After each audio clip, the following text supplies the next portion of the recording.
84 లక్షల జీవరాశులలో అత్యంత ఉత్కృష్టమైనటువంటి ప్రాణి మనుష్యుడొక్కడే.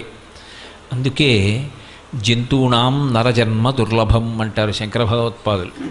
ఆ నరజన్మ లభించమంటే లభించేది కాదు. ఈశ్వరుడి యొక్క అనుగ్రహం పరిపూర్ణంగా లభిస్తే దాని చేత మనుష్యుడిగా వస్తాడు. ఆ మనుష్య ప్రాణికున్న గొప్పతనం ఏమిటి అంటే, శాస్త్రాన్ని ఆధారం చేసుకొని గురువుగారి దగ్గర శాస్త్రం నేర్చుకుని శాస్త్రానికి అనుగుణంగా కర్మానుష్ఠానం చేసి ఆ కర్మానుష్ఠానం చేసినటువంటి కారణం చేత ఈశ్వరుడి యొక్క అనుగ్రహాన్ని పొంది ఈశ్వరానుగ్రహం చేత చిత్తశుద్ధి పొంది చిత్తశుద్ధి పాత్రత కారణంగా ఈశ్వరుని యొక్క అనుగ్రహంతో కలిగిన జ్ఞానము వలన ఇక మళ్ళీ పుట్టవలసిన అవసరం లేని పునరావృత్తి రహిత శాశ్వత శివ సాయుధ్య స్థితిని పొందడానికి యోగ్యమైనటువంటి ఏకైక దేహము, అటువంటి శరీరము కలిగినటువంటి ప్రాణి మనుష్యుడు ఒక్కడే.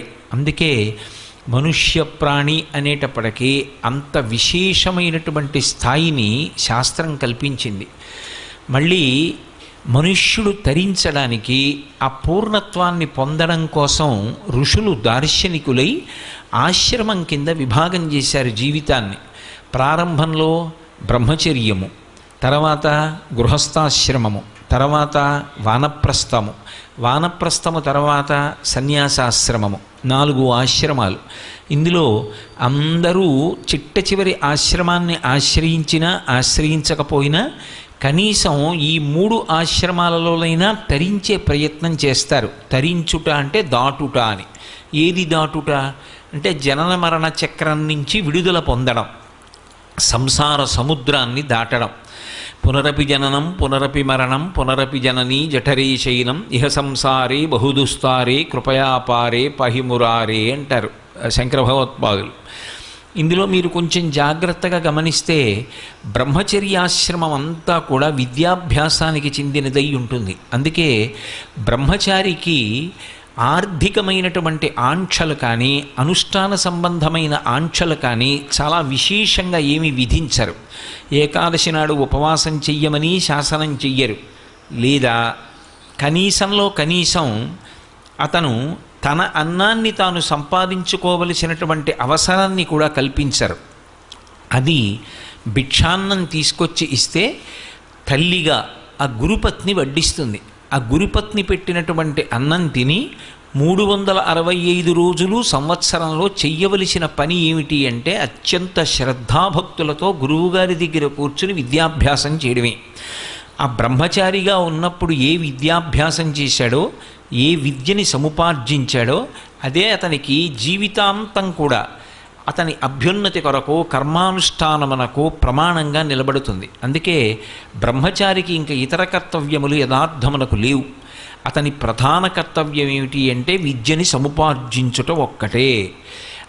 అథవా ఆ విద్య సముపార్జించడానికి బుద్ధి నిలబడ్డం కోసం అన్ని వేళలా భగవంతుని యొక్క అనుగ్రహం బుద్ధి యందు ప్రచోదనం కావడం కోసం ఆయన చెయ్యవలసింది ఒక్క సంధ్యావందనం చేస్తాడు, గాయత్రీ మంత్రానుష్ఠానం చేస్తాడు, ఆ జపం చేసి సమిధాదానం చేస్తాడు. గురువుగారి యొక్క అగ్నిహోత్రంలోకి లేదా తండ్రి గారి అగ్నిహోత్రంలోకి సమిధని ప్రదానం చేస్తాడు.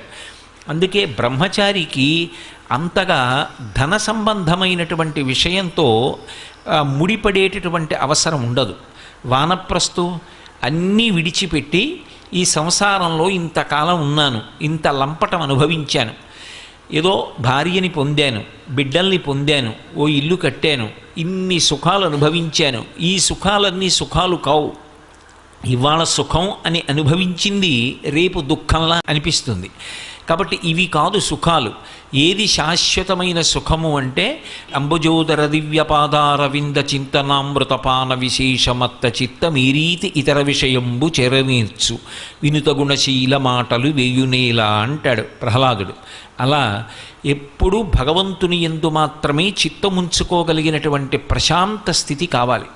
ఇతరమైనటువంటి ఒత్తిళ్ళు, ఇతరమైన విషయాలతో నాకు సంపర్కం వద్దు అనుకుంటే ఆ సంసారాన్ని విడిచిపెట్టి భార్యని తీసుకొని అరణ్యంలో ప్రవేశిస్తాడు. పూర్వకాలం వెళ్ళినటువంటి పరిస్థితిని నేను ఉటంకిస్తున్నాను. అరణ్యంలో ప్రవేశించి భార్యతో కలిసి ఏదో దొరికిన పదార్థాన్ని స్వీకరిస్తూ చిత్తాన్ని ఇద్దరూ కూడా భగవంతుని ఎందే ఉంచుకుంటారు. అందుకే వానప్రస్థంలో ఐశ్వర్య సంబంధమైనటువంటి విషయం ఎక్కువ ఉండదు. ఇక చిట్ట చివరిది సన్యాసాశ్రమం. సన్యాసాశ్రమం అత్యంత ఉత్కృష్టమైన ఆశ్రమం, అందరూ ఆశ్రయించగలిగినది కాదు. జ్ఞానము విపరీతంగా పొందాలనేటటువంటి కుతూహలం కలిగితే, జ్ఞానము పొందాలనేటటువంటి కుతూహలము విపరీతమైతే అన్నిటినీ విడిచిపెట్టేసి కేవలము భగవంతుని యందు మాత్రమే మనసు పెట్టుకొని అన్నిటినీ విడిచిపెట్టేస్తే చిట్ట చివరికి అగ్నిహోత్రంతో సంబంధాన్ని కూడా విడిచిపెట్టేస్తాడు. అందుకే సన్యాసాశ్రమంలో ఉన్నటువంటి వ్యక్తి తన అన్నాన్ని తాను వండుకోడు, అగ్ని సంబంధం ఉండదు కనుక. ఆయన భిక్షాన్నమే స్వీకరిస్తాడు. ఆకలి వేస్తే శరీరానికి అది కూడా ఒక రకమైనటువంటి రుగ్మత అని భావన చేసి కొన్ని ఇళ్ల ముందుకొచ్చి భిక్షాన్నాన్ని అడిగి స్వీకరిస్తాడు. అగ్నిహోత్రంతో సంబంధం ఉండదు కనుక చిట్ట చివర శరీరం విడిచిపెట్టేసిన తరువాత కూడా శరీరానికి అగ్ని సంస్కారం చేయరు. భూమిలో ఉంచి సమాధి నిర్మాణం చేసి పైన శివలింగం పెడితే అధిష్టానం అంటారు, తులసి చెట్టు ఉంచితే బృందావనం అంటారు. అందుకని సన్యాసికి ధనంతో అసలు సంబంధమే లేదు. డబ్బుని ముట్టుకునేటటువంటి అవసరము ఉండకూడనటువంటి ఆశ్రమం సన్యాసాశ్రమం. ఇక డబ్బు అత్యంత అవసరమైనటువంటి ఆశ్రమం ఒక్క గృహస్థాశ్రమం. డబ్బుతో ఇంత అవసరం ఉంది కాబట్టి గృహస్థాశ్రమం ఏమైనా తక్కువ అని అనుకుందామా అంటే, రామాయణంలో రామచంద్రమూర్తి ఒక మాట అంటాడు, బ్రహ్మచర్యము, గృహస్థాశ్రమము, వానప్రస్థము, సన్యాసము, ఈ 4 ఆశ్రమాలలోకి అత్యంత ఉత్కృష్టమైన ఆశ్రమము, అత్యంత శక్తివంతమైన ఆశ్రమం ఏది అంటే గృహస్థాశ్రమమే. నేనంటలేదు ఈ మాట, రామాయణంలో రామచంద్రమూర్తి చెప్పిన తీర్పు. ఎందుచేత అంటే బ్రహ్మచారి గృహస్థు మీద ఆధారపడతాడు. బ్రహ్మచారికి అన్నం కావాలి అంటే గృహస్థు ఇంటి ముందుకెళ్ళి భవతి భిక్షాం దేహి అంటాడు. శంకర భగవత్పాదులంతటి వారు బ్రహ్మచారిగా ఉన్నప్పుడు ఒక పేద బ్రాహ్మణి ఇంటి ముందుకు వెళ్ళి భవతి భిక్షాం దేహి అన్నారు. కాబట్టి భిక్షాన్నం ఎక్కడ దొరుకుతుంది బ్రహ్మచారికి అంటే కేవలం గృహస్థు ఇంట్లో దొరుకుతుంది. ఇక వానప్రస్థు గృహస్థాశ్రమంలో ఉండే వైరాగ్యాన్ని పొంది వానప్రస్థానికి వెళ్ళాడు. ఇక సన్యాసి తన యొక్క ఆహారం కోసం గృహస్థును ఆశ్రయిస్తాడు. గృహస్థు ఇంటి ముందుకొచ్చి భవతి భిక్షాం దేహి అంటే గృహస్థు వేసినటువంటి భిక్షాన్నం ఏదున్నదో దాన్నే సన్యాసి కూడా స్వీకరించి శరీరం తనంత తాను పడిపోయే పర్యంతం ఆ శరీరాన్ని పోషించడానికి గృహస్థుని ఆధారం చేసుకుంటాడు. మిగిలినటువంటి సమస్త భూతకోటి గృహస్థుని ఆధారం చేసుకుంటుంది. ఇంట్లో ఓ బల్లి ఉంటుంది, ఇంట్లో తిరిగేటటువంటి ఒక కుక్క ఉంటుంది, వీధిలో తిరిగేటటువంటి ప్రాణులు ఉంటాయి, బలిభుక్కులు ఉంటాయి, కాకులు లాంటివి. వీటన్నిటికీ ఆహారం ఎక్కడి నుంచి వస్తుంది? కేవలము గృహస్థు వలన వస్తుంది. గృహస్థు పంచయజ్ఞములు చేస్తాడు. పితృదేవతల్ని ఉద్దేశించి తద్దినం మొదలైనటువంటివి పెడతాడు. అలాగే ఇంటికొచ్చినటువంటి అతిథుల్ని పోషిస్తాడు. అలాగే తాను తన పిల్లల్ని కర్తవ్యతా దృష్టితో పెంచి పెద్ద చేసి విద్యాబుద్ధులు చెప్పించి వాళ్ళకొక యోగ్యమైనటువంటి ఆశ్రమాన్ని కల్పిస్తాడు. వాళ్ళు జీవితంలో ఊంచుకునేటటువంటి స్థితిని కల్పిస్తాడు. అలాగే ఆయన తన యొక్క ఆశ్రమపరంగా నిర్వహించవలసిన కర్తవ్యాలు ఎన్నో ఉంటాయి. ఒక యజ్ఞం జరుగుతోంది, ఆ యజ్ఞం జరుగుతోంది అంటే యాజమాన్యంలో తాను ద్రవ్యాన్ని వెచ్చించి యజమానిగా కూర్చోవడానికి భార్యతో కలిసి ఎవరు కూర్చుంటారు అంటే గృహస్థే కూర్చుంటాడు. బ్రహ్మచారికి యాజమాన్యం లేదు, వానప్రస్థు రాడు, సన్యాసికి అసలు దానికి సంబంధించినటువంటి అవసరమే లేదు. ఇక ఎవరికి అవసరం? గృహస్థుకే. గృహస్థు భార్యతో కలిసి యాజమాన్యం స్వీకరించి యజమానిగా కూర్చొని యజ్ఞం చేస్తే ఆ యజ్ఞము చేత ప్రీతి చెందినటువంటి దేవతలు వర్షం కురిపిస్తే ఆ వర్షము వలన మనందరం కూడా బ్రతుకుతున్నాం. మనందరం అంటే సమస్త భూతకోటి, కేవలము 2 కాళ్ళున్న వాళ్ళు కారు. శం ద్విపదే శం చతుష్పదే అంటారు. 2 కాళ్ళున్న ప్రాణులు, 4 కాళ్ళున్నటువంటి ప్రాణులు, చెట్లు, కీటకములు ఇవన్నీ కూడా ఎవరి వలన బ్రతుకుతాయి అంటే ఒక్క గృహస్థు వలన బ్రతుకుతున్నాయి. అందుకే గృహస్థాశ్రమం అత్యంత ప్రధానమైనటువంటి ఆశ్రమం. గృహస్థాశ్రమంలో లేకపోతే 3 రకములైనటువంటి రుణములు తీరవు. అసలు పితృరుణం తీరాలి అంటే గృహస్థాశ్రమమే దానికి ఆలంబనం. గృహస్థాశ్రమంలోకి ప్రవేశించి ధర్మపత్నిని స్వీకరించి తన కామాన్ని ధర్మంతో ముడివేసి తన తేజస్సుని ఆమె యందు నిక్షేపించిన కారణం చేత కలిగినటువంటి కుమారుడి వలన తనకి పితృరుణం తీరుతుంది. అందుకే కుమారుడు కలిగితే కట్టుకున్న బట్టలతోటే కొంచెం ఎత్తైనటువంటి ప్రదేశంలోంచి నీళ్లలోకి దూకుతారు. ఆ నీళ్ళు ఇలా పైకి ఎగిరితే ఆ నీటిని చూసి పితృదేవతలు రుణం నుంచి విముక్తుణ్ణి చేస్తారు. కాబట్టి పితృరుణం తీరాలన్నా గృహస్థాశ్రమమే ఆలంబనం. దేవతారుణం తీరాలి. దేవతల యొక్క రుణం తీరాలి అంటే రామాయణ భారత భాగవతాది గ్రంథములు చదువుకోవాలి. వాళ్ళు మనిషి జన్మ పండడానికి వీలైనటువంటి రీతిలో వేదములలో చెప్పబడినటువంటి విషయాన్ని భూతద్దంలో పెట్టి చూపించి మనకందరికీ అర్థమయ్యేటటువంటి రీతిలో సర్గశ్చ ప్రతిసర్గశ్చ వంశో మన్వంతరాణి చ వంశానుచరితంచైవ పురాణం పంచలక్షణం అంటారు. 5 లక్షణములతో కూడుకున్నదై మనిషి జీవితం ఎంత ధార్మికంగా ఉండాలో నిర్ధారించడం కోసమని పౌరాణిక వాంగ్మయాన్ని మనకిచ్చారు. అటువంటి ఋషుల యొక్క రుణం తీరాలి అంటే ప్రతిరోజు దేవతార్చన జరగాలి. దేవతార్చన అంటే గృహదేవతలను ఉంటారు, ప్రతి ఇంట్లో దేవతలు ఉంటారు. ఆ దేవతలు పస్తు ఉండకూడదు, వారు ఉపవాసం ఉండకూడదు. ఆ దేవతలకి నైవేద్యం జరగాలి అన్నా, దేవతలకి ఆరాధన జరగాలి అన్నా గృహస్థాశ్రమం అవసరం. ఋషి రుణం, దేవతారుణం, అలాగే పితృరుణం. ఈ 3 రుణములు తీరడానికి యోగ్యమైనటువంటి ఆశ్రమం ఏది అంటే ఒక్క గృహస్థాశ్రమమే. ఇన్నింటికీ ఆలంబనమైనటువంటి గృహస్థాశ్రమంలో ఇన్ని కర్తవ్యాలు నిర్వహించాలి అంటే ధనం అవసరము లేకుండా ఎలా ఉంటుంది? అందుకే గృహస్థు ధనాన్ని కోరుకుంటే దాంట్లో దోషం లేదు. బ్రహ్మచారికి దానం పట్టేటటువంటి అధికారం లేదు. బ్రహ్మచారి దానం పుచ్చుకొని రేపటి కొరకు అని దాచకూడదు. అందుకే పోతన గారు భాగవతం చేస్తూ వామనమూర్తి ఘట్టంలో ఆ బ్రహ్మచారిగా వచ్చినటువంటి విష్ణుమూర్తి చేత చెప్పిస్తారు. గొడుగో జన్నిదమో కమండలయో నాకున్ ముంజియో దండమో వడుగేనెక్కడ కరుల్ వామాక్షుల శంబులెక్కడ నిత్యోచిత కర్మమెక్కడ మదాకాంక్షితం వైన 3 అడుగుల్ మేరయ త్రోవకిచ్చుటది బ్రహ్మాండంబు నాపాలికిన్ననిపిస్తారు. నిత్యోచిత కర్మ సంధ్యావందనం, విద్యాభ్యాసం. అతనికి ఐశ్వర్యంతో సంబంధం లేదు కాబట్టి రేపటి కొరకు అని దానం పట్టి దాచకూడదు బ్రహ్మచారి. వానప్రస్థు దాని జోలికెళ్ళాడు. సన్యాసికి అసలు అవసరం లేదు. ఇక రేపటి కొరకు అని దాచవలసిన వాడెవరు? తన బిడ్డల కోసం, ఇంటికొచ్చే అతిథుల కోసం, తాను దాన ధర్మాలు చెయ్యడం కోసం, తన జీవితానికో ప్రయోజనం కలగడం కోసం డబ్బు సంపాదించాలనేటటువంటి ఆర్తి పొందవలసినటువంటి వాడు ఒక్క గృహస్థే. తనంత తానుగా ఈశ్వర కటాక్షంగా విశేషంగా ద్రవ్యం లభించిందనుకోండి, అది లక్ష్మీ కటాక్షం కాదు. తాను వెంపర్లాడాడనుకోండి డబ్బు కోసం, అప్పుడు తాను డబ్బు సంపాదించగలడేమో కానీ అత్యంత ముఖ్యమైన వేరొక కోణాన్ని పోగొట్టుకుంటాడు. అందుకే డబ్బు ఒక్కటే జీవితంలో లక్ష్యం కాకూడదు. కానీ గృహస్థుకి మాత్రం ధనం అత్యంత అవసరం. అటువంటి ధనం కలగకపోతే ఆ జీవితం చాలా క్లేశభూయిష్టంగా ఉంటుంది. అన్నం ఉండాలనుకోండి, ధనం ఉండాలి. ధనం లేదనుకోండి అసలు క్షుత్పిపాసామలాం జ్యేష్ఠామలక్ష్మీర్నాశయాం యహం అంటారు శ్రీ సూక్తంలో. క్షుత్ అంటే ఆకలి, పిపాస అంటే దాహం. అవి రెండూ అత్యంత బాధాకరం. తాను బాధపడ్డం వేరు, యజమాని తన కన్నుల ముందు తన బిడ్డలు అన్నం లేక నీళ్లు లేక బాధపడుతున్నారనుకోండి, అది 2 రకాలైన దుఃఖానికి కారణం అవుతుంది. ఒకటి తన శరీరం శోషించిపోతుంటుంది. 2 తాను తినలేదు అన్న బాధ కన్నా తనని నమ్ముకున్న భార్యాబిడ్డలకి అన్నం లేదు అన్న మాట విశేషమైనటువంటి ఖేదాన్ని మానసికంగా కల్పిస్తుంది. ఈ 2 లేకుండా ఉండాలి అంటే లక్ష్మీదేవి యొక్క అనుగ్రహం కలగాలి. ఆవిడ పేరే లక్ష్మి. లక్ష్మి అన్న మాట ఎందుకు వచ్చింది అంటే లక్ష్యతే ఇది లక్ష్మి.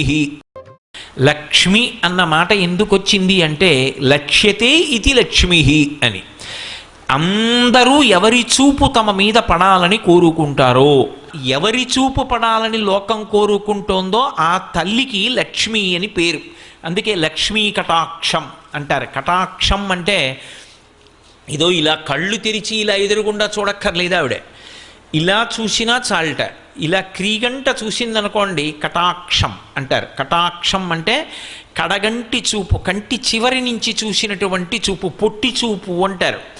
ఇలా చూశాననుకోండి, ఏదో నా కంటికి కనపడినంత దూరం చూస్తాను, దాన్ని పొడుగు చూపు అంటారు. పొడుగు చూపు గొప్పదా, పొట్టి చూపు గొప్పదా అంటే అనుగ్రహాన్ని వర్షించేటప్పుడు పొడుగు చూపు గొప్పది కాదు, పొట్టి చూపు గొప్పది. ఎందుకని అంటే మీరు చూడండి, బాగా మిక్కిలి ప్రేమ ఉందనుకోండి, అంత మిక్కిలి ప్రేమ ఉంటే ఆ వస్తువుని దగ్గరుంచుకొని అదే పనిగా ఇలా చూసుకుంటూ ఉంటాడు, అది ఉందా లేదా అని. ఇలా చూసుకుంటున్నాడు అంటే ఇలా కళ్ళు తిప్పి అస్తమానం దాని వంక పొట్టి చూపు చూశాడు, ఇక్కడ వరకే కనపడుతుంది, అది దాటి కనపడదు. ఆ పొట్టి చూపు చూసుకుంటున్నాడు అంటే తనకి ప్రేమ ఉన్నది, అది కటాక్షం. కటాక్షం అంటే పొట్టి చూపు. అమ్మ నీ కటాక్షము కావాలి అని అడుగుతారు. ఆ తల్లి అనుగ్రహం దేని చేత వర్షింపబడుతుంది అంటే ఆమె యొక్క కటాక్షము చేత. అంటే ఆమె కడగంటి చూపు చాలు ఎంతటి ఐశ్వర్యాన్నైనా ఇచ్చేస్తుంది, ఎంతటి శక్తినైనా కటాక్షించేస్తుంది. అంత గొప్ప చూపు కలిగినటువంటి తల్లి కనుక, చూపుల చేత పోషించగలిగినటువంటి తత్వం ఉన్నది కనుక, తన చూపుల చేత లోకమంతటినీ కూడా అనుగ్రహించగలిగినటువంటిది కనుక ఆ తల్లికి లక్ష్మి అని పేరు వచ్చింది. అటువంటి లక్ష్మి దృష్టి ఇప్పుడు కాదుట, అసలు ఎక్కడ ప్రారంభం అవుతుంది అంటే ఈ శరీరంలోకి జీవుణ్ణి ప్రవేశపెట్టేటప్పుడే బ్రహ్మగారు మొట్టమొదట తల్లి వంక చూస్తాడు. ఎందుకని అంటే చతుర్ముఖ బ్రహ్మగారు సృష్టికర్త. సృష్టికర్త అయినటువంటి బ్రహ్మగారికి మాతృస్వరూపంగా నిలబడేటటువంటిది లక్ష్మీదేవి. ఎందుకని ఆయన శ్రీమన్నారాయణుని యొక్క నాభికమలంలోంచి పుట్టాడు. అయినప్పుడు నారాయణుడి తండ్రి అయితే నారాయణుని యొక్క ఇల్లాలు శ్రీ మహాలక్ష్మి ఆయనకు తల్లి. ఆయన ఒక జీవుణ్ణి శరీరంలోకి పంపిస్తున్నాడు అనుకోండి, నేను మీతో ఇంతకుముందే మనవి చేశా, ఇతర ప్రాణులకు ఈ బాధ ఉండదు. అసలు మనుష్యులలోనే గృహస్థాశ్రమంలో ఉన్నవాడికి తప్ప ఇతర ఆశ్రమంలో ఉన్న వాళ్ళకి ధనంతో అంత పెద్ద సంబంధం లేదు అంటే ఇక మిగిలిన ప్రాణులకు ధనంతో పెద్ద సంబంధం ఏముంటుంది? ఉండదు. వాటికి ఉండేటటువంటి కష్టసుఖాలు చాలా చాలా చాలా తక్కువ. మీరు ఆలోచించండి, ఒక కుక్క ఉందనుకోండి, కుక్కకి చాలా సమస్యలు లేవు. ఎందుకంటే దానికి ఓ ఇల్లు కట్టుకోవాలన్న బెంగ లేదు, గృహప్రవేశం చేయాలన్న బెంగ లేదు, పెళ్లి చేసుకోవాలన్న బెంగ లేదు, ధర్మపత్నిని పోషించాలన్న బెంగ లేదు, దాని పిల్లల్ని ఏదో వృద్ధిలోకి తీసుకొచ్చి 3 తరాలకి సరిపడా ఎక్కడో తీసుకెళ్ళి డబ్బు దాచాలనే చింత అస్సలు లేదు, ఇక బట్టలు కుట్టించుకోవాలనేటటువంటి బాధ అసలు లేదు, రాత్రి అయితే ఏ దోమో కరుస్తుందేమో నేను ప్రశాంతంగా పడుకోవడానికి ఒక వ్యవస్థ ఉండాలి అనేటటువంటి తాపత్రయం అసలు లేదు. ఇవేమీ లేనప్పుడు, దీని గురించినటువంటి ఆర్తి లేనప్పుడు దానికి జీవితంలో చాలా శ్రమ తగ్గిపోయిందా లేదా? ఇక దానికి లక్ష్మీ కటాక్షం యొక్క అవసరం అంత గొప్పగా ఏం అవసరం అవుతుంది? అక్కర్లేదు. దానం చెయ్యాలా, ధర్మం చెయ్యాలా, పక్క భూతములను పోషించాలా? ఓ ఎంగిలి విస్తరాకు అలా పడిపోతే బక్క కుక్కని తోసేసి బాగా బలమున్న కుక్క తినేస్తుంది, అంతే. దాన్ని పశుధర్మో నమే ప్రీతిం అంటారు వ్యాసుల వారి దేవీ భాగవతంలో. దాన్ని పశుధర్మం. కానీ మనుష్యుడు అలా కాదు, ఒకరికి పెట్టి తాను తినాలి. అతిథి దేవోభవ. గృహస్థాశ్రమంలోకి వెడుతున్నప్పుడే స్నాతకంలో చెప్తాడు గురువుగారు, నువ్వు గృహస్థాశ్రమంలోకి వెడుతున్నావు, మాతృదేవోభవ, పితృదేవోభవ, ఆచార్య దేవోభవ, అతిథి దేవోభవ అంటాడు. అతిథి ఈశ్వర స్వరూపం కాబట్టి అతిథికి పెట్టి తినాలి. అంటే గృహస్థుకి డబ్బు కావాలా వద్దా? మిగిలిన ప్రాణుల కన్నా కూడా మనుష్య ప్రాణికే లక్ష్మీ కటాక్షంతో సంబంధం ఎక్కువ అయినప్పుడు లక్ష్మీ కటాక్షం కోసం వెంపర్లాట మనకుండడం ఒకెత్తు, కానీ అసలు లక్ష్మీదేవి యొక్క అనుగ్రహ ప్రసరణం ఎక్కడ ప్రారంభమవుతుంది అంటే జీవుడు శరీరంలోకి ప్రవేశిస్తున్నప్పుడే ప్రారంభమవుతుంది. అందుకే అది ఎవరు కానివ్వండి, లలాట లిఖితారేఖాం పరిమాష్ట్రం నశక్యతే, లలాటమనందు వ్రాయబడినది తీయడం సాధ్యం కాదు అంటూ ఉంటారు కదా. అంటే సాధనాబలం చేత దాటుతాడు. బ్రహ్మగారు ఒక పుర్రెలోకి జీవుణ్ణి ప్రవేశపెట్టే ముందు పుర్రె చేత్తో పట్టుకొని ఏమేమి ఇవ్వాలి అన్నది రాసి, అతనికి ఇవ్వవలసినటువంటి ఐశ్వర్యం అన్న దగ్గర రాసి అమ్మ వంక ఇలా చూస్తాట, లక్ష్మీదేవి వంక. అలా కూర్చుంటుంది ఆ తల్లి. అలా కూర్చుంటే బ్రహ్మగారి చేతిలో పుర్రె పట్టుకుని అమ్మ వంక తిరుగుతాడు. అమ్మా, ఈ పుర్రెకి ఎంత ఇమ్మంటావు అని అడుగుతాడు. గత జన్మలో ఈ పుర్రెకి పేరు ఏమిటి, ఎవరు అని అడుగుతుంది. ఆవిడికి తెలియక కాదు, ఆవిడ సర్వజ్ఞురాలు. అమ్మా, ఈ పుర్రెకి గత జన్మలో పేరు ఇది. వీడు చాలా పుణ్యం చేశాడమ్మా, ఎందరికో పెట్టాడు, ఆర్తి కలిగిన వాళ్ళందరికీ పెట్టి తాను అనుభవించిన వాడమ్మా అంటట. అంటే ఆవిడ అని ఇలా కనుబొమ ఎత్తుతుందిట. అంతే, ఆవిడేం మాట్లాడదు అంటుంది.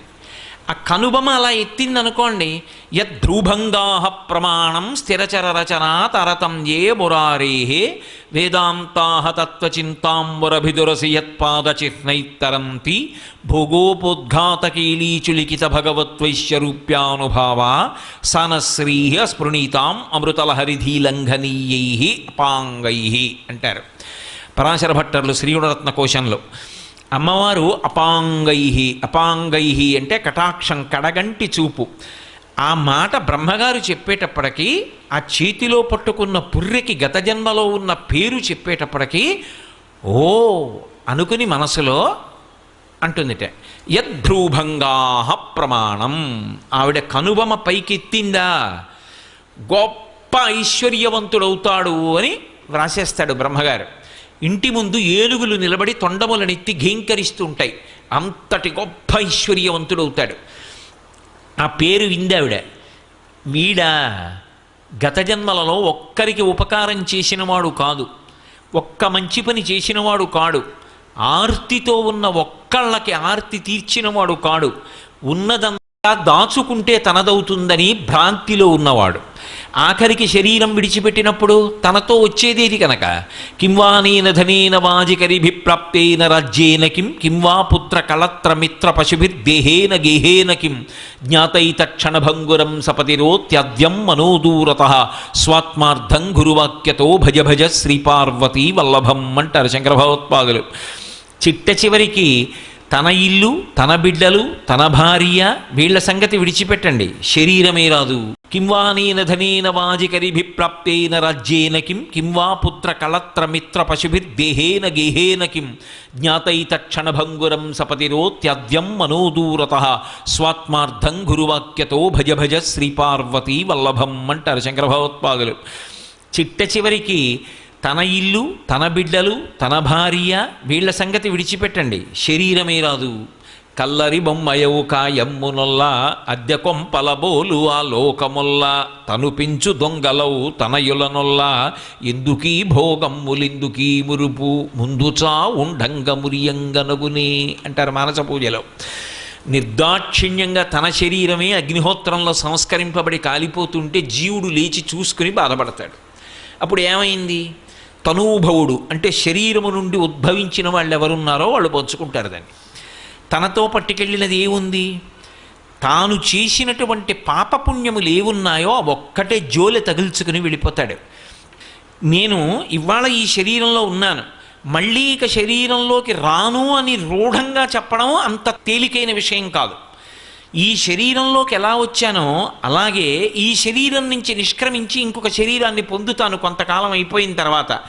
అప్పుడు ఆ శరీరానికి కూడా సుఖదుఖాలు ఉంటాయి, ఆ శరీరానికి ఆకలి ఉంటుంది, దాహం ఉంటుంది, ఎక్కడో గూడు కావాలని ఉంటుంది, భయం లేకుండా బ్రతకాలని ఉంటుంది.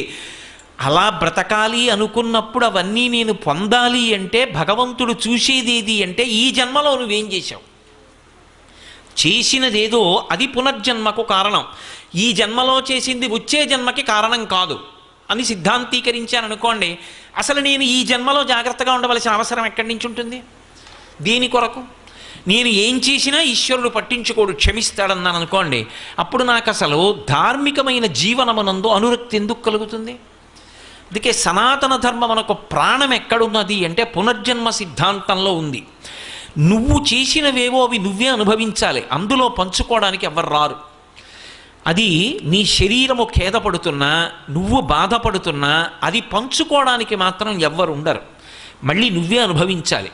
అన్నప్పుడు ఎంతకాలం ఉండిపోతావు ఈ శరీరంలో? ఉండవు. ఉంటే 80 ఏళ్ళు ఉంటావు, 90 ఏళ్ళు ఉంటావు, వదిలిపెట్టాలి. వదిలిపెట్టిన తర్వాత మరి జీవుడి గతి? అప్పుడు జీవుణ్ణి లెక్కలోకి తీసుకోవాలి. తీసుకుని వీడు బాగుండాలి. వీడు బాగుండాలంటే ఇక్కడ ఏదో చెయ్యాలి.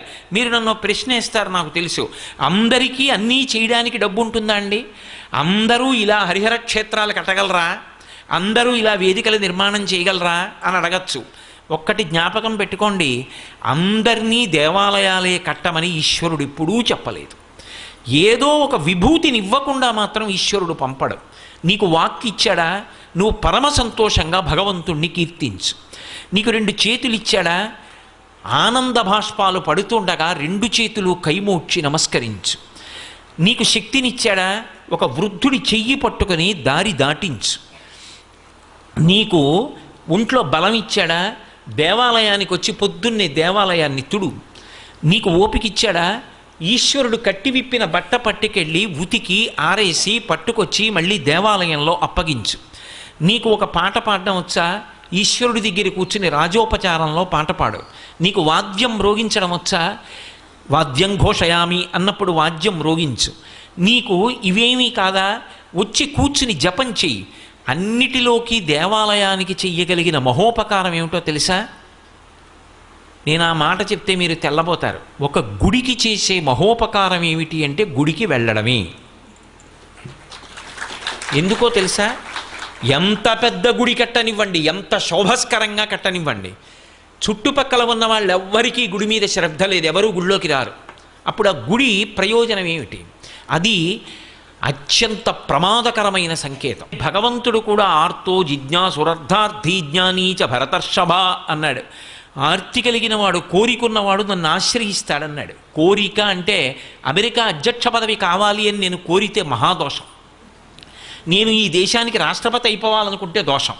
నా భార్యా బిడ్డల్ని పోషించుకోవాలి అని నేను కోరుకుంటే అవసరం.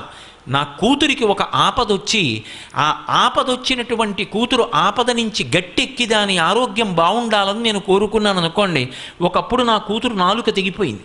తెగిపోతే నేను నా కూతురు నాలుక అంటుకోదు అంటే అంటుకోవాలి అని ఎన్నో దేవాలయాలకి పాదయాత్రలు చేశాను. అది కోర్కె కిందకి రాదు, అతి కోర్కె కాదది, అది అవసరం. నా కడుపున పుట్టిన కూతురు బాగుండాలని నేను కోరుకోవాలి, అది అవసరం. అది ఏది అవసరమో అది కోర్కె కాదు, ఏది అవసరము కాదో దాన్ని అపేక్షించడం కోరికే అవుతుంది.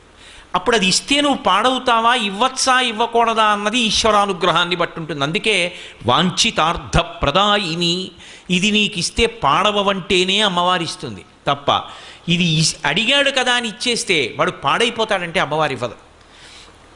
పిల్లవాడు నామనవడే కదా అని చిన్న పిల్లవాడు ఏడుస్తున్నాడు కదా అని పట్టుకెళ్ళి కత్తిరిస్తానా? ఇవ్వకూడదు. వాడు ఏడుస్తున్నాడు కదా అని కత్తిరిస్తే వేలు కత్తిరించుకుంటాడు. వాడు ఏమార్చి ఇవ్వకుండా ఉంటాను. ఏది అవసరమో అది ఇస్తాను. వాడు బువ్వ కావాలని ఏడుస్తున్నాడు అనుకోండి, ఎంత పనిలో ఉన్నా తీసుకొచ్చి వాడికి ఏదో ఒకటి పెడతాను. వాడికి అవసరమైంది తీర్చాలి. అవసరమైనది కోర్కె కాదు, అవసరము కానిది కోర్కెకు వస్తుంది. వేదాంత శాస్త్రంలో మాటల వెనక ఉండేటటువంటి గాంభీర్యాన్ని తెలుసుకుని ఉండాలి. కాబట్టి మనకి కావలసినటువంటి ప్రాథమికమైన అవసరములు కూడా తీరలేదనుకోండి, తినడానికి అన్నం కావాలి, బట్ట కట్టాలి, ఉండడానికి ఒక ఆవాసం ఉండాలి. ఇవి ప్రాథమికమైనటువంటి అవసరాలు. ఇవి లేవనుకోండి, ఇది ఎవరికి లేవో వాడు కేవలం వాడొక్కడే దుఃఖపడడం, వాడిని ఆశ్రయించి ఉన్న వాళ్ళందరూ దుఃఖపడతారు. వాడి భార్య, వాడి బిడ్డలు, వాడి బంధువులు, వాడి స్నేహితులు అందరూ బాధపడతారు. అయ్యో పాపం వాడికి అన్నం లేదురా, తినడానికి అన్నం లేదురా, మొహమాటస్తుడు, ఎన్నాళ్ళు మనం పెడతాం, అసలు తిన్నాడో తినలేదో, ఇవాళ భోజనం చేశాడో చేయలేదో, ఎంత బాధపడతారు. అది అమ్మవారు ఐశ్వర్యాన్ని ఇచ్చేటప్పుడు దేని కారణంగా ఇస్తుంది అంటే పరాశర భట్టర్లు అంటున్నారు, ఈ పునర్జన్మ సిద్ధాంతాన్ని ప్రాతిపదిక చేసి మాట్లాడుతున్నారు ఆయన. ఏదో కేవల శ్లోక రచన కాదు, మహాత్ములు చేసినటువంటి శ్లోకాలు పరమ ప్రామాణ్యములై ఉంటాయి. యద్రూభంగా ప్రమాణం స్థిరచర రచన తారతమ్యే మురారే.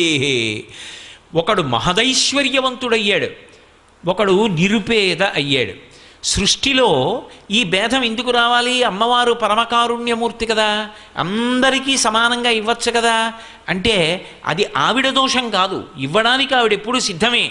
కానీ వీడికి ఇచ్చింది వీడెప్పుడూ 10 మంది కోసం ఉపయోగించింది లేదు.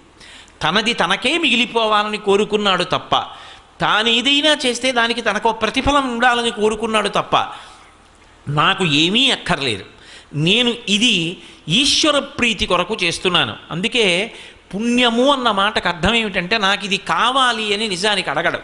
దేనికి చేస్తున్నావు? బ్రహ్మప్రీతం అని ధారబోసె భువనం ఆశ్చర్యము పొంద. పుణ్యము అన్న మాటకు అర్థం ఏమిటంటే నాకు ఇది కావాలి అని నిజానికి అడగడం. దేనికి చేస్తున్నావు? బ్రహ్మప్రీతం అని ధారబోసె భువనం ఆశ్చర్యము పొందగా. దీని చేత పరమేశ్వరుడు సంతోషిస్తున్నాడు. ఈశ్వరుడు నాకు ఇది ఇచ్చాడు. ఈశ్వరుడు అనుగ్రహించి పాత్రత కలిగినటువంటి ఒక వ్యక్తిని కూడా చూపించాడు. ఒక వ్యక్తి ఉన్నాడు, పరమభక్తుడు. ఆయనకు ఆ పూట అన్నం ఏ కారణం చేతనో లభించలేదు, ఆయన లేనివాడు కాడు. కానీ అటువంటి వాడికి అన్నం పెట్టే అదృష్టం నీకు వచ్చింది. ఇప్పుడు అన్నం పెట్టి నువ్వు గొప్ప కాదు, ఈశ్వరుడు అంతటి మహాభక్తున్నొకడిని ఒక పూట నీ ఇంటికి పంపించాడు ఏదో కారణం అడ్డుపెట్టి. ఇప్పుడు ఆయన అన్నం తిన్నాడు. ఆ అన్నం తిన్న కారణం చేత అక్షయ ఫలితాన్ని ఇస్తాడు, తనని నమ్ముకుని బ్రతుకుతున్నవాడు. అటువంటి వాడికి పట్టెడన్నం పెట్టేటటువంటి అవకాశం కల్పించాడు. ఇప్పుడు ఈ పుణ్యం ఒక్కదాన్ని అడ్డు పెడతాడు. అడ్డుపెట్టి కోట్ల జన్మలు కాపాడేస్తాడు. అన్నవస్త్రాలకి లోటు ఇవ్వడు. అందుకే తిథులలో కూడా అన్ని వేళలా అందరికీ అవకాశం ఉండొచ్చు ఉండకపోవచ్చని ఒక్కొక్క తిథిని నిర్ణయిస్తారు. అక్షయ తృతీయ అని మనకు ఒక తిథి వస్తూ ఉంటుంది. అక్షయ తృతీయ నాడు జలకుంభం అంటే కుండలో నీళ్లు పోసి యాలుక గుండ వేసి అది పట్టుకెళ్ళి దానం చేస్తారు. ఎవరైనా చల్లటి నీళ్లు తాగి తృప్తి పొందాడనుకోండి, ఆ తరువాతి కాలంలో వాడు ఏ శరీరంలో ఉండనివ్వండి నీటికి బాధ రాదు. అలక్ష్మి పట్టుకోదు.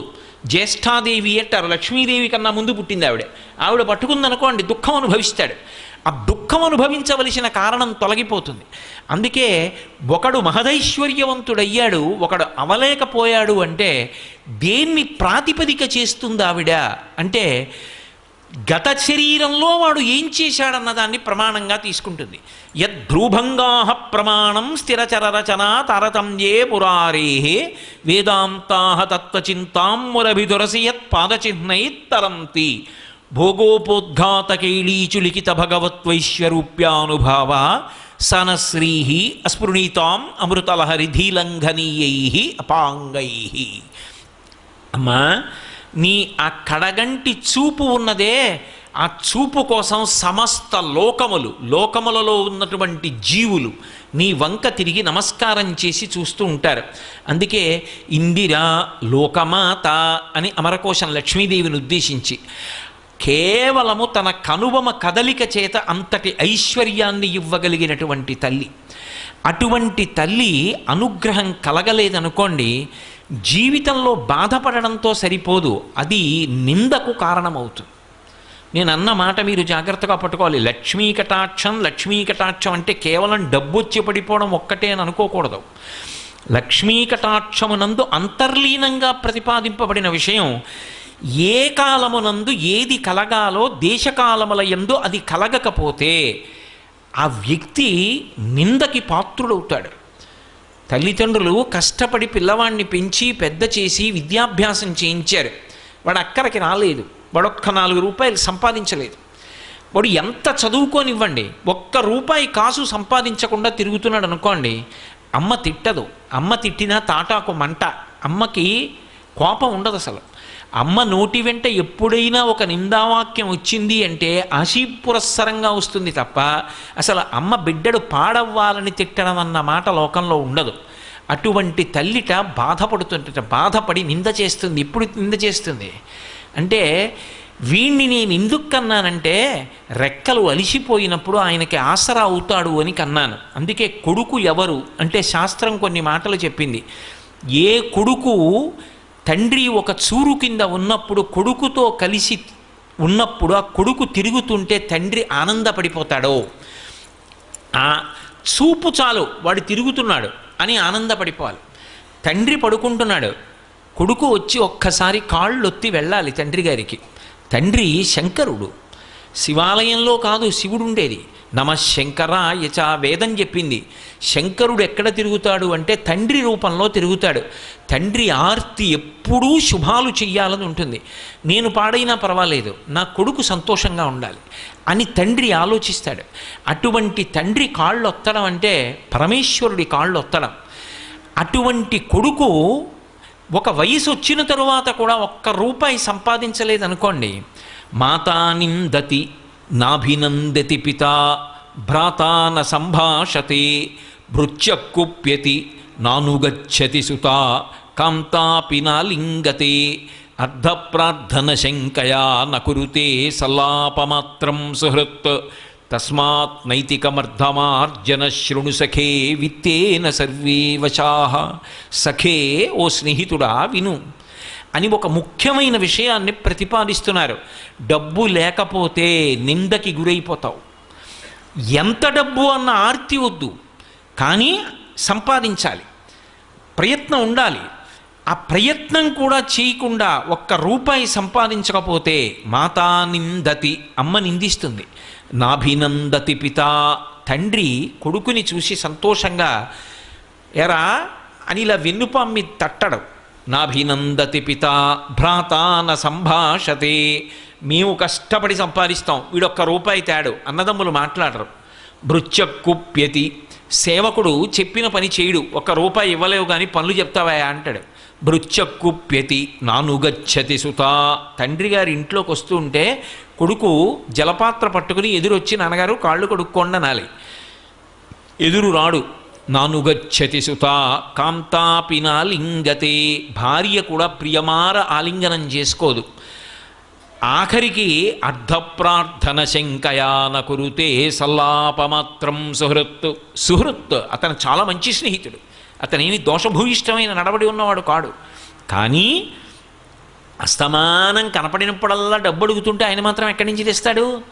అందుకని ఇట్నుంచి ఈ డబ్బు సంపాదించిన వాడు ఎడుతుంటే అట్నుంచి సుహృత్, మంచివాడైన స్నేహితుడు ఇలా వస్తుంటే వీడిని చూసి పని లేకపోయినా ఇటు రావలసిన వాడు అటు వెళ్ళిపోతాడు. నకురుతే సల్లాపమాత్రం, ఏమాయి బాగున్నావా అని ఇలా చెయ్యి కూడా ఎత్తడు. నకురుతే సల్లాపమాత్రం సుహృత్ తస్మాత్ నైతికమర్ధమార్జన శృణు సఖే. కాబట్టి ఓ స్నేహితుడా, డబ్బు సంపాదించు. డబ్బు సంపాదించనన్న మాట అనకు. యవ్వనంలో డబ్బు సంపాదించి తీరాలి. కాబట్టి తస్మాత్ నైతికమర్ధమార్జన శృణు సఖే విత్తేన సర్వే వశాః.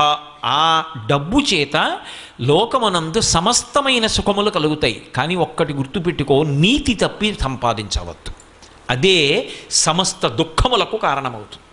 కాబట్టి సంపాదించేటప్పుడు ఒక్కటి గుర్తుపెట్టుకో, నైతికమర్ధమార్జన శృణు సఖే, నీతిగా సంపాదించు, నీతి కొరకు ఖర్చు పెట్టు. ధార్మికంగా సంపాదించు, ధార్మికంగా ఖర్చు పెట్టు. ఈ ప్రవాహం ఉన్నదే, అందుకే కరెన్సీ అంటారు. అది ఎప్పుడు కదిలిపోతుంటుంది, రావాలి వెడుతూ ఉండాలి. ఈ వచ్చి వెళ్ళే ప్రక్రియలో నువ్వు తరించిపోతావు. కాబట్టి తస్మాత్ నైతికమర్ధమార్జన శృణు సఖే విత్తేన సర్వే వశాః. కాబట్టి డబ్బు అవసరం లేనివాడెవరు లోకంలో?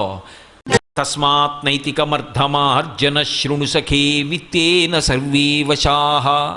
కాబట్టి డబ్బు అవసరం లేనివాడెవరు లోకంలో?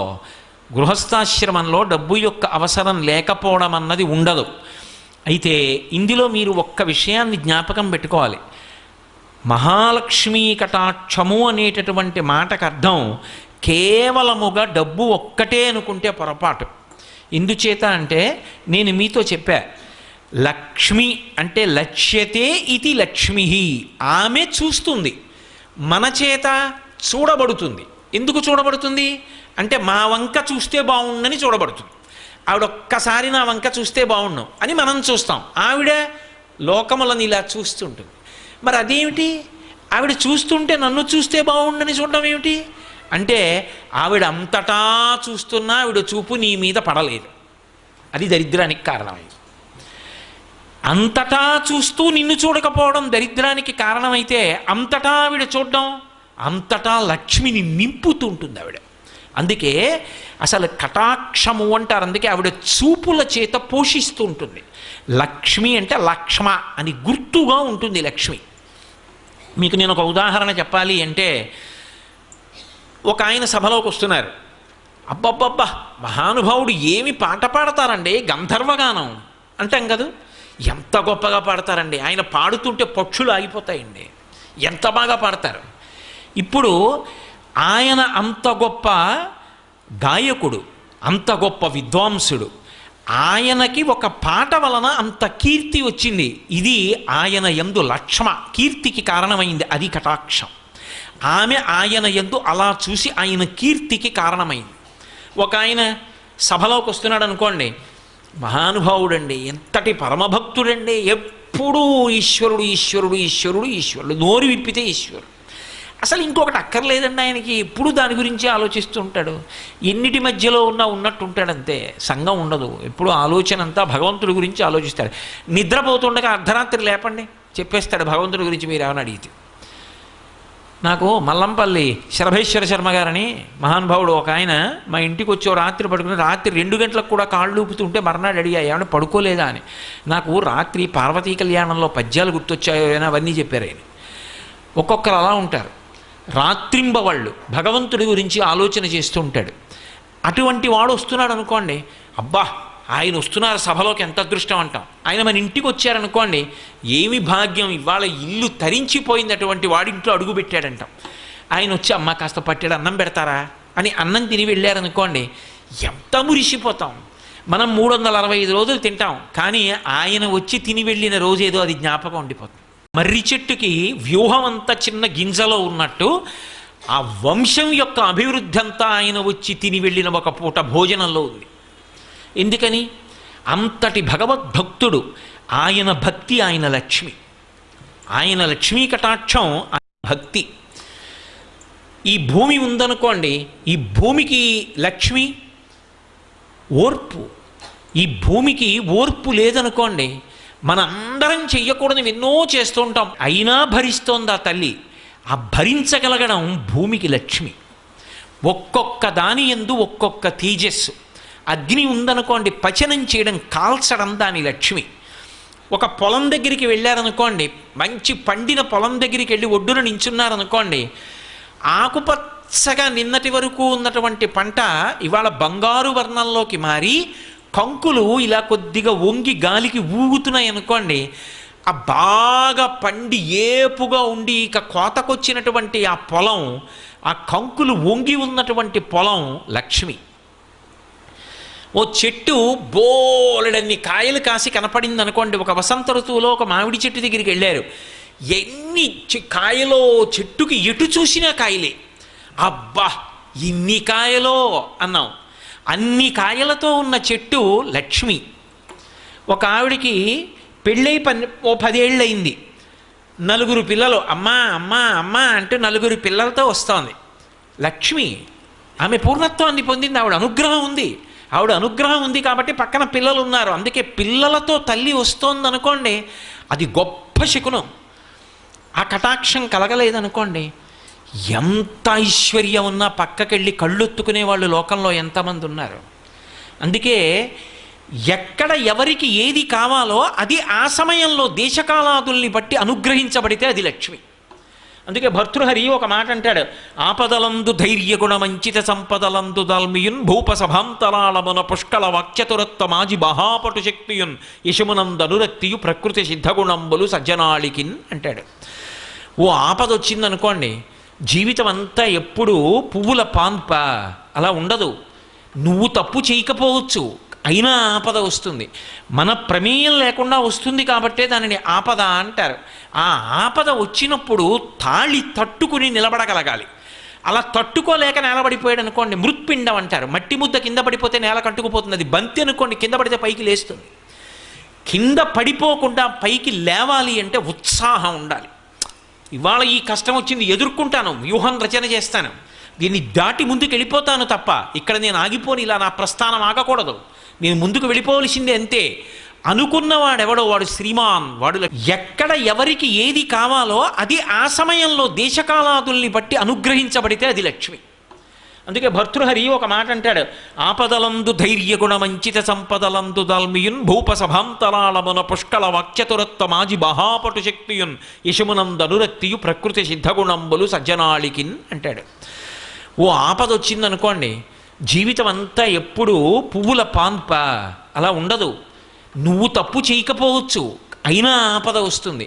మన ప్రమేయం లేకుండా వస్తుంది కాబట్టే దానిని ఆపద అంటారు. ఆ ఆపద వచ్చినప్పుడు తాళి తట్టుకుని నిలబడగలగాలి. అలా తట్టుకోలేక నేలబడిపోయాడు అనుకోండి, మృత్పిండం అంటారు. మట్టి ముద్ద కింద పడిపోతే నేల కట్టుకుపోతుంది. అది బంతి అనుకోండి, కింద పడితే పైకి లేస్తుంది. కింద పడిపోకుండా పైకి లేవాలి అంటే ఉత్సాహం ఉండాలి.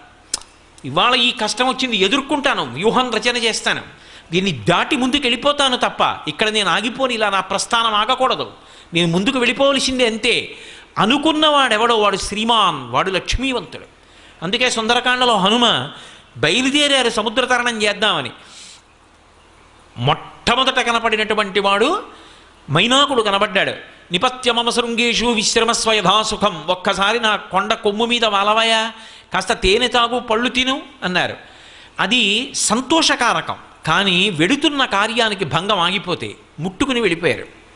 భయపెట్టేది వచ్చింది సింహిక, ఆయన ఏం బెంగపెట్టుకోలేదు, ఉత్సాహంతో దాటి వెళ్ళిపోయారు. అందుకే ఆపద వచ్చినప్పుడు తట్టుకోవడానికి ఏది కావాలి అంటే ధైర్యం కావాలి. బాగున్నన్ని రోజులు నా అంత వాణ్ణి నేనని ఇలా చేతి మీరు చెయ్యేసుకు తిరిగాడు. ఏదో చిన్న ఆపద వచ్చింది అంతే, ఇక మళ్ళీ ఆయన ఎక్కడా కనపట్టలేదు. ఏమండి ఎందుకు కనపట్టలేదు అంటే, చిన్న ఆపద వచ్చిందండి తట్టుకోలేకపోయాడు జీవితంలో అంటే లక్ష్మీ కటాక్షం లేదు. మీరు బాగా జ్ఞాపకం పెట్టుకోండి. కాల్చిన తరువాత శోభ కలిగినట్టు కష్టం వచ్చిన తరువాత నిలదొక్కుకు నిలబడగలిగిన శక్తి ఎవరికి వస్తుంది అంటే ఆ తల్లి యొక్క అనుగ్రహం ఎవరికి ఉందో వారికి వస్తుంది. అందుకే లక్ష్మీ కటాక్షము అన్న మాటకు అర్థం కేవలము డబ్బు అని మీరు అనుకొనరాదు. అందుకే తల్లి లోకములనన్నిటినీ చూస్తుంది అన్న మాటకు అర్థం అది. కాబట్టి ఆపదలందు ధైర్యగుణ మంచిత సంపదలందు దాల్మియున్, విశేషమైన ఐశ్వర్యం కలిగిందనుకోండి, ఐశ్వర్యానికి ఉండేటటువంటి దోషం ఏమిటి అంటే అహంకారాన్ని కల్పిస్తుంది. కానీ ఎవరి యందు లక్ష్మీ కటాక్షమున్నది అని చెప్పవలసి ఉంటుంది అంటే, ఎంత ఐశ్వర్యం ఉన్నదో అంత గుర్తు పెట్టుకుని, ఎంత పేదవాళ్ళు కానివ్వండి, బంధు బంధు బంధు బంధు ఎక్కడో ఎప్పుడో బంధువులు, ఒకప్పుడు వాళ్ళు పేదవాళ్లే కానీ ఇప్పుడు మహదైశ్వర్యవంతులు, కానీ వాళ్ళని చూసి తెలియనట్టు వెళ్ళిపోరు. పేరు పెట్టి పిలిచి, ఇంటికి పిలిచి అన్నం పెట్టి పక్కకి తీసుకెళ్ళి చాటుగా డబ్బిచ్చి నేను ఇచ్చానని తెలియక్కర్లేదు, జీవితంలో వృద్ధిలోకి రా అని చెప్పిందో తల్లి. ఆవిడది లక్ష్మీ కటాక్షం. ఆ ఇల్లు ఆ స్థితికి వెళ్ళింది అంటే ఆమె ఆ ఇంటి లక్ష్మి, ఆవిడ వలన ఆ ఇల్లు అంత హెచ్చిల్లింది. అది లక్ష్మీ కటాక్షం. అందుకే ఇంటి ఇల్లాల్ని బట్టి ఐశ్వర్యం ఉంటుంది. కాబట్టి ఆపదలందు ధైర్యగుణ మంచిత సంపదలందు దాల్మియున్, డబ్బున్నప్పుడు అహంకారం వచ్చేసింది అనుకోండి, ఆ అహంకారం ఏం చేస్తుందంటే ఎప్పుడో ఒక భగవద్భక్తుణ్ణి కూడా నిరసించే గుణానికి వెళ్ళిపోతుంది. అదే పతనానికి కారణం అవుతుంది. అటువంటి సౌశీల్యం ఉన్నటువంటి వాళ్ళు ఇంట్లో ఉన్నారనుకోండి, వాళ్ళు ఉన్న కారణం చేత ఆ ఇంటి ఐశ్వర్యము భ్రంశము కాదు. అందుకే అది లక్ష్మి నిజానికి.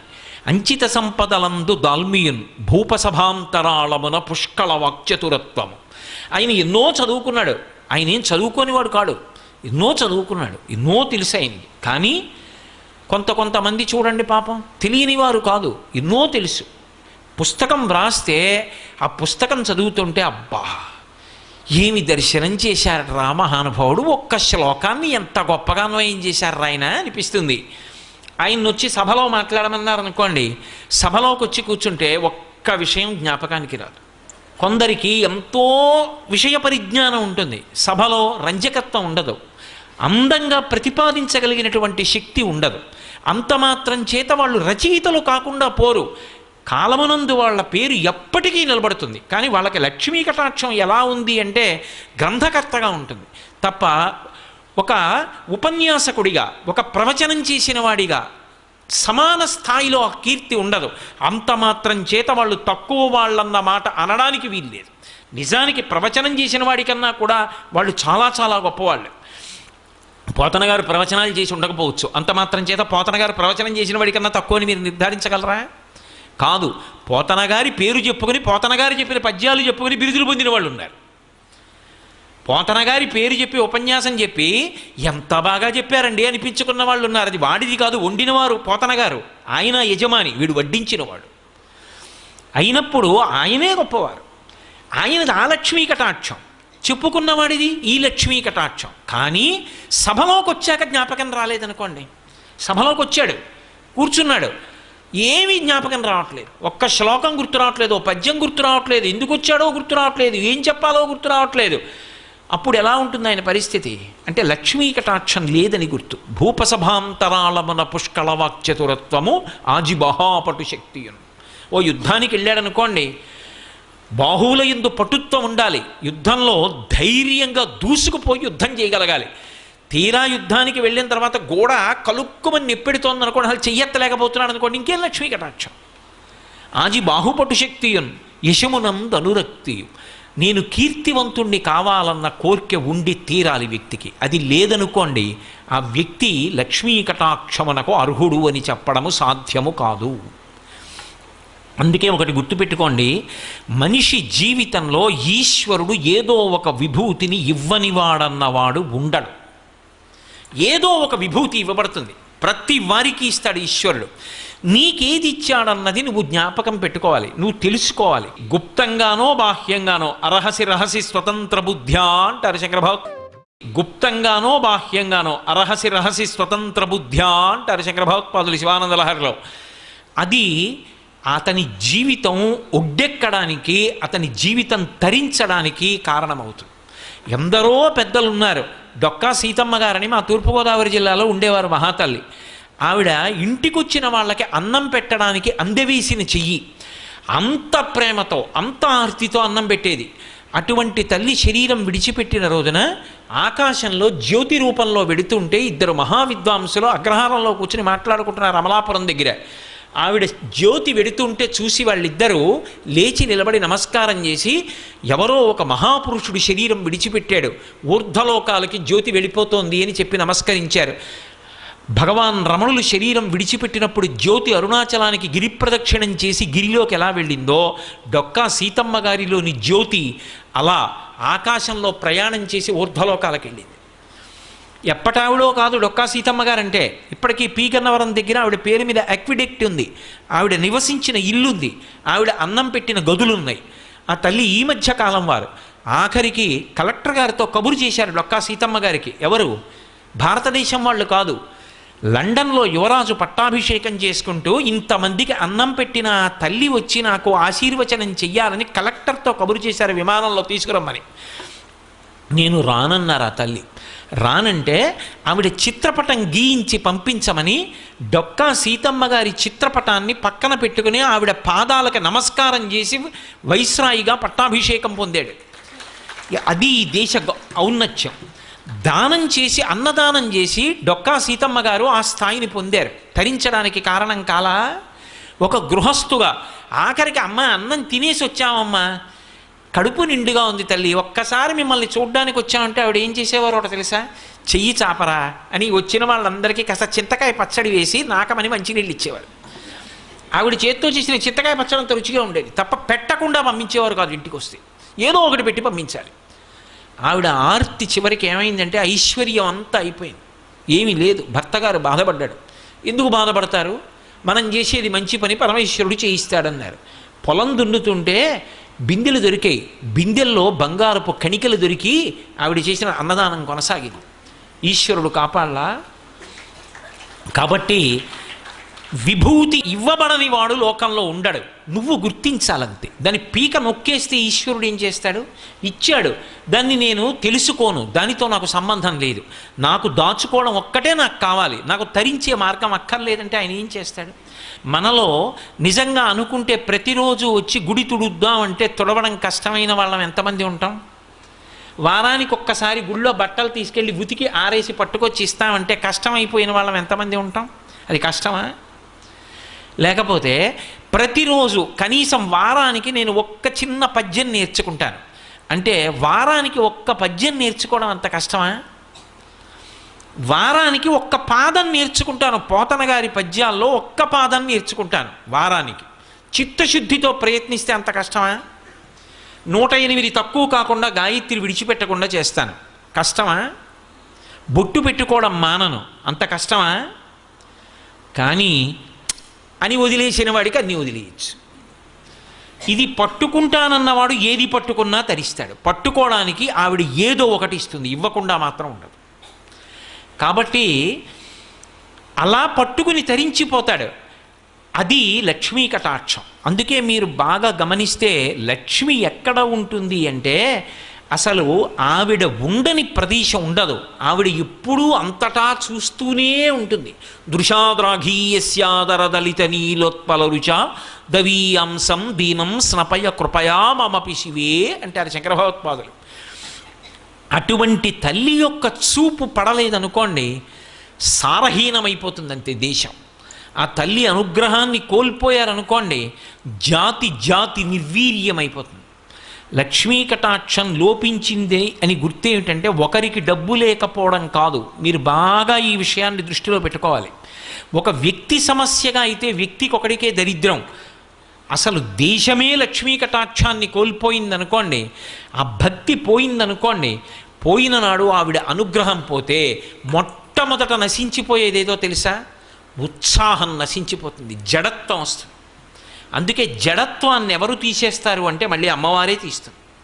మీరు లోకంలో జడత్వాన్ని తీయగలిగిన వాళ్ళు ఇద్దరినే చెప్తారు.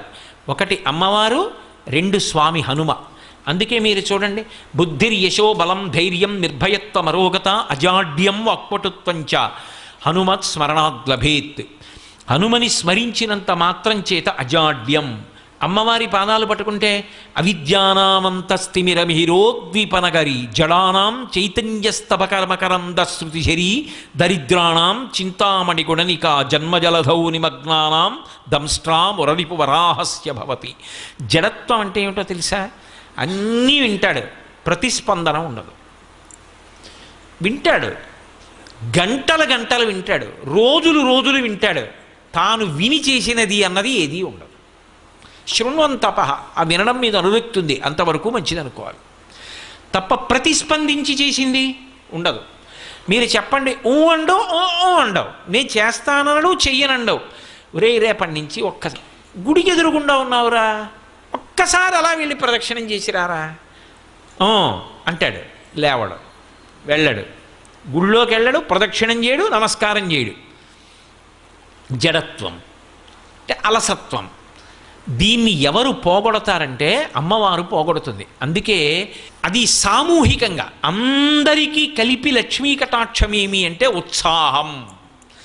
దేశ పౌరుల యందు ఏదైనా సరే మేము సాధించగలం, మేమందరం నడుం కట్టుకుని ముందుకు వెళ్ళిపోతాం అని అందరూ కలిసి నిలబడగలిగిన ఉత్సాహం ఉందనుకోండి, ఏటికి ఎగసన్నా ఒకడు లాగితే 1,00,000 మంది దిగసన్నా లాగారనుకోండి, ఇంకా ఎలా వృద్ధిలోకి ఎడుతుంది?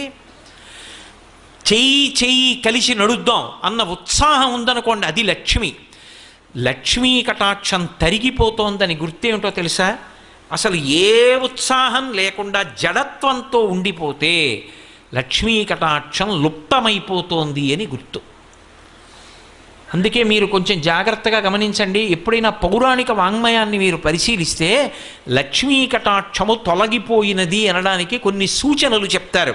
ఇదిగో లక్ష్మి లేదిప్పుడు, లక్ష్మి ఎందుకు వెళ్ళిపోతుందో చెప్తారు, లక్ష్మి మళ్ళీ ఎలా వచ్చిందో చెప్తారు, లక్ష్మి ఏ కారణం చేత వెళ్ళిపోతే ఆ స్థితి ఎలా ఉంటుందో చెప్తారు. ఇవి ఎందుకో తెలుసా? పురాణం వేదానికి భూతద్దం. నీ జీవితాన్ని నువ్వు గమనించుకో జాగ్రత్తగాని. ఇంద్రుడు అంటేనే మనకేం గుర్తొస్తుంది? స్వర్గలోకాధిపతి. ఆయన అనుభవించినటువంటి ఐశ్వర్యం ఉండదు, అంతటి ఐశ్వర్యం అయింది. ఆ ఐశ్వర్యం ఎవరిచ్చారు ఆయనకి? అమ్మవారిచ్చింది. శంకర భగవత్పాదులు కనకధారా స్తోత్రం చేస్తూ విశ్వామరేంద్రపద విభ్రమదాన దక్షం ఆనందహేతురధికం మురవిద్విషోపి ఈశన్ నిషీదతు మయీక్షణమీక్షణార్థ ఇందీవరోదర సహోదరమిందిరాయా అన్నారు. విశ్వామరేంద్ర పద విభ్రమదాన దక్షం ఆనందహేతురధికం మురవిద్విషోపి ఈశన్ నిషీదతు మయీక్షణమీక్షణార్థ. దేవేంద్రుడంతటి వాడికి ఇంద్ర పదవిలో కూర్చోగలిగినటువంటి స్థితిని, అంతటి ఐశ్వర్యాన్ని ఎవరిచ్చారు అంటే ఆ తల్లి తన చూపుల చేత దేవేంద్రుడంతటి వాడికి ఇంద్ర పదవిలో కూర్చోగలిగినటువంటి స్థితిని, అంతటి ఐశ్వర్యాన్ని ఎవరిచ్చారు అంటే ఆ తల్లి తన చూపుల చేత అనుగ్రహించింది. అటువంటి చూపు కలిగిన తల్లి మయీక్షణమీక్షణార్థ, నా వంక కూడా ఒక్కసారి చూడమ్మా అని అడిగారు శంకర భగవత్పాదులు. తన కొరకు కాదు, బ్రహ్మచారి పేద బ్రాహ్మణి కోసం అడిగారు. ఆ తల్లి అనుగ్రహ కటాక్షం కలిగింది, ఇంద్రుడు ఐశ్వర్యాన్ని పొందాడు. ఇప్పుడు ఇంత ఐశ్వర్యాన్ని పొందినటువంటి ఇంద్రుడు ఐశ్వర్య భ్రష్టుడయ్యాడు. దేనికి భ్రష్టుడయ్యాడు? ఒక్క కారణం చేతనే పోయింది ఐశ్వర్యం, ప్రసాద తిరస్కారం. ప్రసాదమును తిరస్కరించడం అనేటటువంటి లక్షణం కానీ ఏర్పడిందా, అది ఉపద్రవాలకి గుర్తు. దేశంలో భగవత్ ప్రసాదము అని పట్టుకొచ్చి ఇస్తే మాకు అక్కర్లేదు అని తిరస్కరించేటటువంటి బుద్ధి ప్రబలమైపోతే, ఈశ్వర ప్రసాదమునకు గౌరవం తగ్గిపోతే, కాళ్ళకి చెప్పులున్నాయన్న మాటతో కూడా సంబంధం లేకుండా ప్రసాదం నోట్లో వేసుకోవడం మొదలు పెడితే, నేను ఇంకా కొంచెం ముందుకు వెళ్ళవలసి వస్తే అటువంటి ప్రదేశాల్లో ప్రసాదం పంచి పెట్టడం కూడా తప్పు. ప్రసాదం ఎక్కడివ్వాలో అక్కడ ఇవ్వాలి. ఒక దేవాలయానికి వచ్చి మీ అందరూ కూర్చున్నారు, ఇక్కడ ప్రసాదం ఇవ్వాలి. అంతేకాని అందరూ చెప్పులు వేసుకుని కాళ్ళకి బూట్లు వేసుకు కూర్చున్న కార్యాలయాల్లో ప్రసాదం పంచిపెట్టమని ఎవడు చెప్పాడు? వాడా బూట్లు విప్పడు. అలాగని వాడికి భక్తి ఉన్నా ప్రసాదం తిరస్కరించలేడు, వాడు అలాగే వేసుకుంటాడు. ఇప్పుడు అది ప్రసాదం పట్ల దోషమైందా లేదా? మీరు అందుకే ప్రసాదం అన్న మాట గురించి ఆలోచించండి. అన్నవరం సత్యనారాయణ స్వామి వారి వ్రతకథలో వైశ్యుని యొక్క భార్య ప్రసాదం పుచ్చుకోకుండా నదీ తీరానికి వెళ్ళింది, భర్త వచ్చాడని. వెంటనే పడవ మునిగిపోయింది. ఓ అశరీరవాణి పలికింది ప్రసాదం పుచ్చుకోలేదని. ఆవిడ వెళ్ళి ప్రసాదం తింది, పడవ పైకి తేలింది. ఏమిటా కథ? వింటున్నాం కదా అన్నటువంటి కథలు చెప్పేయడమే అనుకోవచ్చు. కాదు, అందులో ఒక గాంభీర్యమైన విశేషం ఉంది. ప్రసాదము అంటే ఈశ్వరుని యొక్క అనుగ్రహము. ఏ ఇంట ప్రసాదం తింటున్నాడో ఆ ఇంట లక్ష్మి ఉంటుంది. ఇది మీరు బాగా పట్టుకోవాలి. ఆ ఇంట తింటున్నది ప్రసాదం. అందుకే ఈ రాష్ట్రంలో ఒక అలవాటు ఉంది, ప్రత్యేకించి పేరు కూడా ప్రసాద్ అని ఉంటుంది. ఈశ్వర ప్రసాద్, వెంకటేశ్వర ప్రసాద్, లక్ష్మీ ప్రసాద్ అంటే వాళ్ళ ప్రసాదం వీడు. జీవితము ప్రసాదము కావాలి. నేను రాత్రి పడుకుంటున్నాను అనుకోండి, 11 మాటలు శివనామం చెప్పి నాకు నిద్ర పట్టాలని ప్రార్థన చేసి పడుకోవాలి. నేను నిద్ర లేస్తున్నాను అనుకోండి, 3 మాటలు శ్రీహరి శ్రీహరి శ్రీహరి అని చెప్తూ లేవాలి. ఎందుకనంటే జాగృతి యందు ఇంద్రియములకు అధిపతి అదోక్షజుడు శ్రీ మహావిష్ణువు, ఆయన నామం చెప్పి లేవాలి. పరమశివుడు నిద్రాకాలిక సుఖాన్నిచ్చి మళ్ళీ అన్ని అవయవాలకి శక్తినిస్తాడు, ఆయన నామం చెప్పి పడుకోవాలి. నిద్ర ప్రసాదం, లేచి పని చేస్తే ప్రసాదం. అన్నం తినేటప్పుడు నేను తింటున్నానని తినరు, ఇది ఈశ్వరుడు నాకు అనుగ్రహించాడు. ఈ పదార్థం దొరికేట్టు చేసినవాడు వాడు, వాడి శాసనానికి అగ్ని వండింది, ఈ నీళ్లు వాడి శాసనం వల్ల దొరికే. నేను తింటే రుచి వాడి అనుగ్రహం. లోపలికి వెళ్ళిపోయిన తర్వాత అన్ని పదార్థాలు కలిసిపోయినా వాడు అగ్ని రూపంలో ఉండి పచనం చేస్తున్నాడు, శక్తిగా మారుస్తున్నాడు. కాబట్టి వాడికి చెప్పి తింటాను, యజ్ఞం కింద తింటానని నీతి మితుకులు పట్టుకుని నాలిక మీద పట్టుకుని నోట్లో వేసుకుంటారు. చొక్కా బనీను లేకుండా తినడానికి కారణం అది. చొక్కా బనీను ఉందనుకోండి, ఉంటే ఎలా పుచ్చుకుంటారు? హవిస్సు అగ్నిహోత్రంలో పురుషుడికి అధికారం ఉండదు. అందుకని తీసి ఉత్తరీయం 1 వేసుకుని 5 మాటలు స్వాహాకారంతో నాలిక మీద పెట్టుకుని పంటితో నవలకుండా లోపలికి మింగుతాడు. ఇప్పుడు ఆయన జన్మ తరించింది, ఆయన ఎక్కడున్నాడో అటువంటి వాడు, వాడి వలన ఆ ఇల్లు వంశం వృద్ధిలోకి వస్తాయి. బనీ నిన్ను కాపాడుతుందా, చొక్కా కాపాడుతుందా? ఇది కాపాడుతుంది. దీని విలువ తెలుసుకున్ననాడు దాని ముందు నీ బనీని ఎంత, నీ చొక్కా ఎంత. ఆచారకాండ అందుకొచ్చింది, ఉత్తినే రాలేదు. కాబట్టి ఇప్పుడు అలా తిన్నాడు, ఏదో పని మొదలెడతాడు, ఈశ్వరుడికి చెప్తాడు, పని పూర్తయింది, ఈశ్వర మీ అనుగ్రహం, పని పూర్తయింది అంటాడు. ఇప్పుడు అసలు ఆయన జీవితంలో ప్రసాదం కానిది ఏదుంది? ఆఖరికి మృత్యు వచ్చి కబళించేస్తోంది.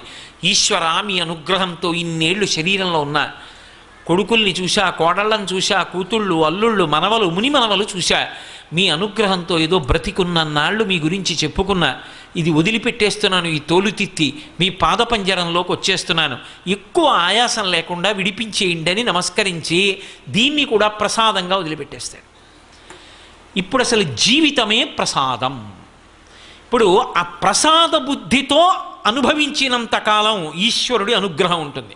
ప్రసాద బుద్ధి పోయింది, ఇదంతా నాదే, తొలగిపోతుంది. ఆవిడ నీదేగా, ఏది సంపాదించి చూస్తాను, ఏది నిలబెట్టుకో, ఏది ఈ గుణములను సంతరించుకో, కీర్తి సంపాదించుకో చూస్తాను అంటుంది ఆవిడ.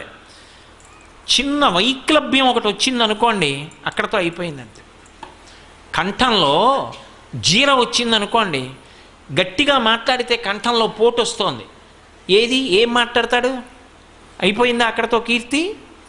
బతికున్నంత కాలం ప్రతిరోజు వాక్సుమములను సమర్పించాడు. దేనివల్ల? ఇది ఆవిడ ప్రసాదం అని చెప్పుకున్నాడు. ఆవిడ అనుగ్రహం నా చేత చేయించిందని చేశాడు. ఆఖరి ఊపిరి వరకు ఆవిడ చేయిస్తూనే ఉంటాడు. పాత్రత దేని చేత? ప్రసాద బుద్ధి చేత. ఇది బాగా తెలుసుకోవాలి. ఇది మొదటి లక్ష్మీ కటాక్షం అని చెప్తుంది శాస్త్రం. అసలు ఈ బుద్ధి నిలబడితే వాడికి లక్ష్మీ కటాక్షం ఉన్నది అని గుర్తు. అందుకే కళ్యాణి బతగాదీయం లౌకికీ ప్రతిభాతిమా ఏతి జీవంతిమానందో నరం వర్ష శతాదపి అంది సీతమ్మ. ఇవాళ పూజ చేసేయండి, రేపు పొద్దున మీ ఇంట్లోకి లక్ష్మి నడిచి వచ్చేస్తుందంటే అంతకన్నా అబద్ధం ఇంకోటి లేదు. అది కాదు లక్ష్మీ కటాక్షం అంటే. నీకు లక్ష్మీ కటాక్షానికి కారణాన్ని నువ్వు తెలుసుకోవాలి. ఆ కారణం తెలుసుకుని రమించి నువ్వు పూజ చేయాలి. ఆ బుద్ధితో నిలబడాలి. అది ప్రసాదం అవుతుంది. అందుకే చూడండి, ఇప్పుడు పాత్రత అంటే అసలు వీడికి ఇది ఇవ్వవచ్చు. ఆవిడ దేని చేత చూస్తుంది అంటే వీడి బుద్ధి ఎటువంటిది. అప్రసాద బుద్ధి ఉంది, ఆవిడ అనుగ్రహిస్తుంది. అందుకే మీరు కొంచెం జాగ్రత్తగా గమనిస్తే అసలు లక్ష్మి అనేటప్పటికీ మొత్తం అందరం కూడా ఖచ్చితంగా పూజ చేసే రోజేది అంటే శ్రావణ మాసంలో వచ్చేటటువంటి పౌర్ణమి ముందు శుక్రవారం వరలక్ష్మీ వ్రతం. ఆ రోజు తిథితో సంబంధం లేదు, వారంతో సంబంధం. ఏ తిథి ఉంది? ద్వాదశి ఉందా, త్రయోదశి ఉందా, చతుర్దశి ఉందా, లేకపోతే ఏకాదశి ఉందా, పంచముందా, సప్తముందాతో సంబంధం లేదు. చివరికి వచ్చేస్తుంటుంది శుక్లపక్షం. పౌర్ణమి ముందు శుక్రవారం ఏమొస్తుందో ఆ శుక్రవారం నాడు వరలక్ష్మీ వ్రతం చేస్తారు. వరలక్ష్మీ వ్రతం చెయ్యడానికి అసలు ఈ వ్రతం ఉన్నది అని మొట్టమొదట లక్ష్మీదేవి ఎవరికి చెప్పింది? చారుమతికి చెప్పింది. తెల్లవారు లేస్తే మనం కథ చదువుతాం. చారుమతి ఆ మాటకు